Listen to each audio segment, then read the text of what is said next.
Hello everyone and welcome to my review of the Turnigy 1/16 scale mini racing buggy. You're probably wondering why I'm doing a review of this since it's been out a couple of years, but as it turns out there isn't really that much info on it. I've only seen one other review, so here's my 2 cents on it. It comes in this very tiny box and there's not really much in it in the way of packing. Pretty much just a buggy in a plastic bag. You also get this wing in a plastic bag, and there's also an instruction manual in there. Now I'm sure most of you are wondering how big this thing actually is, so here's a size comparison between a 1/10 scale 2-wheel drive buggy, and here it is next to a Traxxas Rustler, and here it is next to a Turnigy 1/10 scale Trooper 4x4 standard short course truck. So we'll dig into this thing a little bit. Here is the body shell. It's made of cheap PVC and it cracks pretty easily, but on a buggy it doesn't take much abuse. If you're familiar with HobbyKing's 1/16 series, you'll recognize a lot of this. This buggy is almost identical to the 1/16 Monster Beetle, and it also shares 99% of its parts with the 1/16 Mini Trooper and the 1/16 Mini Rally Extreme Edition car. The only difference is the wheelbase. The Turnigy Trooper and the Rally car both have a longer wheelbase. Now for a power system, we have a 4800 kV 2040 size brushless electric motor with a 25 amp sensorless ESC. HobbyKing recommends a 2-cell LiPo battery for this buggy, but I have a whole basement full of these 2200 3-cell LiPos from planes and helicopters, so that's what I'm going to use. Now I found the best way to do this was to remove the hold down strap entirely and just use a Velcro strap, but if you do that, be sure to grind off these little plastic nubs here denoted by the arrows, otherwise it'll beat up your LiPo pack. Now moving on to the chassis and suspension portion of the video. First of all, you'll notice that we have this plastic chassis that has a lot of flex to it. HobbyKing actually offers an upgraded part that's made of fiber reinforced plastic that's a lot stiffer. You'll also notice that we have this exposed plastic spur gear, which is a known weak point of the buggy as it tends to strip out pretty easily.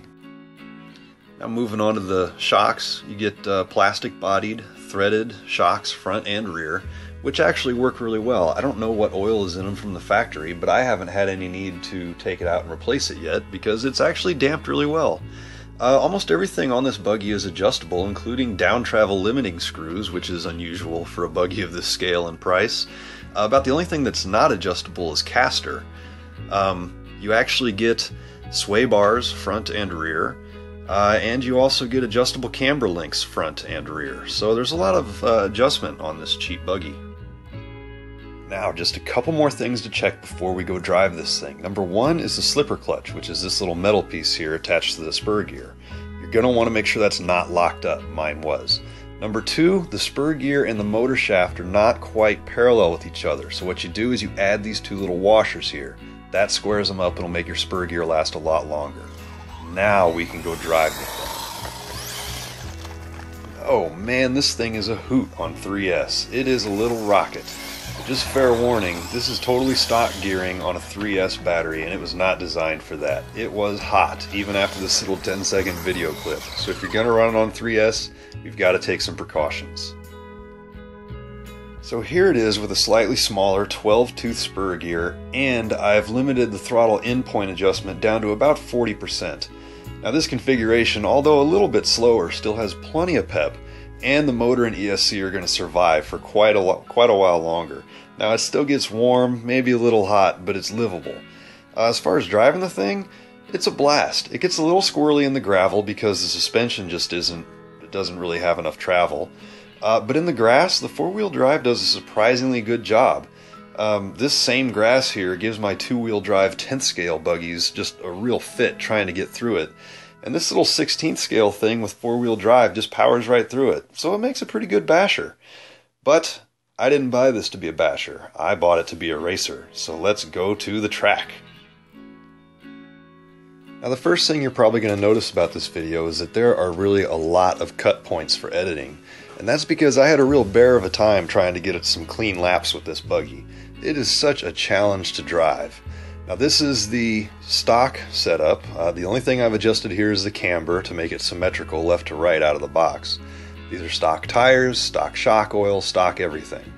and it actually drives really nice. I don't have a problem with the way that it really handles. It understeers on throttle and slightly oversteers on brake or just neutral throttle, which is nice. It's a really nice driving buggy. The problem is the suspension travel, or specifically the lack thereof. Since it's 1/16 scale, if you set it normally, how I normally set my buggies, with the A-arms parallel to the ground, you've got about a ½ inch of suspension travel, and it just isn't enough. It will catch a microscopic pothole out of nowhere and just flip the thing upside down, or swap front to back, or it just generally doesn't like driving straight very much. So here's a second video, and here the only things that I've changed, well, there's a couple things. First of all, it's got new tires on it, and I'll show you how I did that in just a moment. Second of all, I took the upper shock tower mounting hole, the mounting point, and I moved it to the lowest possible hole. Now what that does is it extends the A-arms a little bit so they settle further down in their stroke, and it gives you maybe another ½ inch of suspension travel. It doesn't sound like much, but it makes a huge difference, as you'll see here. And again, I edited out all the wrecks, but you're just going to have to trust me. I have a ton more clean laps with this setup than I did with the stock setup. And the only thing that's really necessary is altering the shock mounting locations to give you some extra ground clearance. Alright, so let's talk about tires for just a minute. First of all, I got on eBay and got a set of Proline scrubs in X2 compound. I cut them down the middle and re-glued them in a smaller diameter, as you can see there.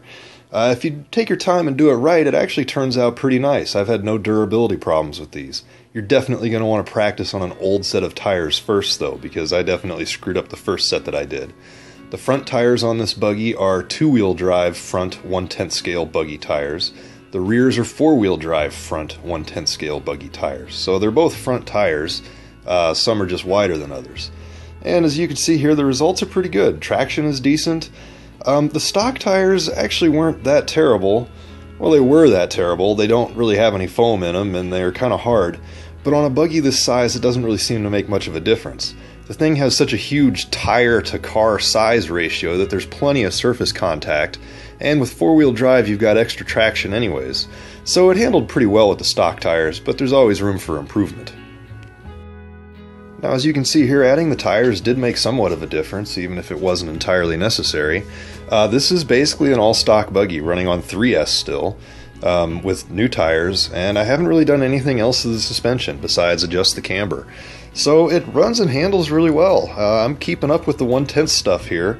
Granted, this isn't a race, this is just practice, but still, you can see I run against some buggies on here, and this little tiny buggy holds up really well. I'm impressed at how fast the thing is.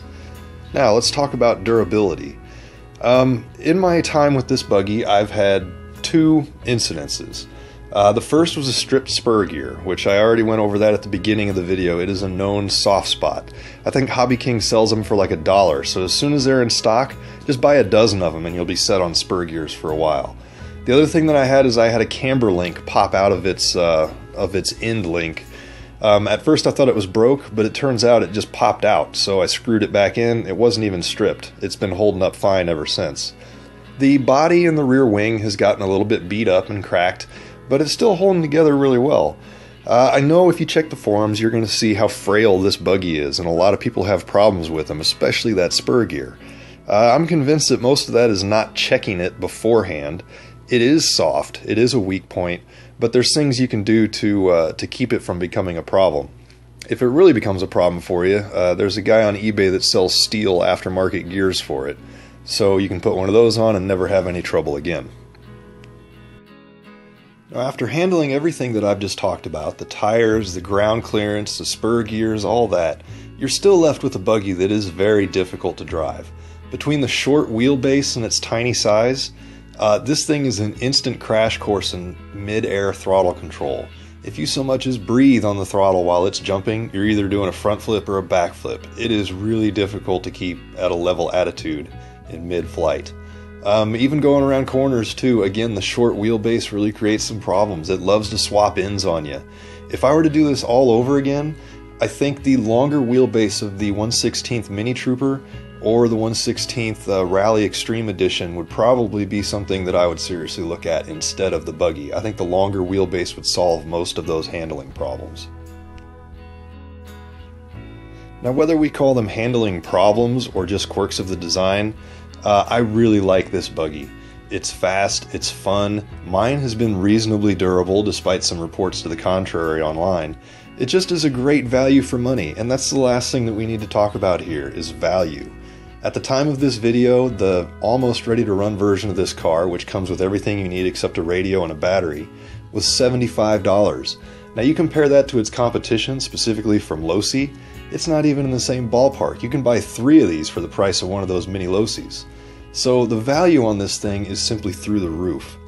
Now, if you're a first-time car buyer and you've never driven one before, I cannot recommend this to a first-time guy. It's too difficult to drive, too difficult to work on, and probably a little too frail for a new driver who's going to beat on it. But for everyone else, if this is your second or third car, why don't you already have one of these? It's too cheap not to have, and it's too much fun not to have. I have had a blast with this little buggy, running it around, passing people on the 1/10 scale track. It just is a bunch of fun. It's fun in your yard, it's fun on the track. I really do like this little buggy despite some of the problems that it has. Now, if I were to do it again, like I said, I'd probably be looking at the 1/16 short course truck, but that's besides the point. This buggy stands on its own and is really one of the great values in RC that I've found recently. So there's my thoughts on it, and as we exit this video, I'm going to show you all the crashes that I had. As you can see, I'm not exactly easy on it, nor am I too hard on it. But anyways, enjoy it, and thank you very much for watching. You got some good footage there? Yes.